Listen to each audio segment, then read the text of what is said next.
Hello guys! Welcome back to my YouTube channel. It's me again, Philbang. Ang video kong ito, ipapakita ko sa inyo dito sa Sabaal, Salem, Kuwait.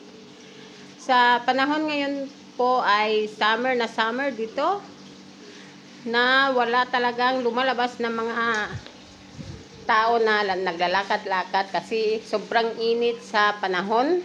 Ang temperature ng init is 51. Kahit oras na ng gabi, sobrang init pa rin.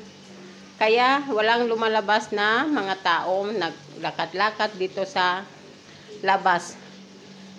Ito guys, kahit sobrang init ay pinipilit ko na gumawa ng video para ipakita ko sa inyo ang view dito sa Kuwait. Kasi isa po akong OFW.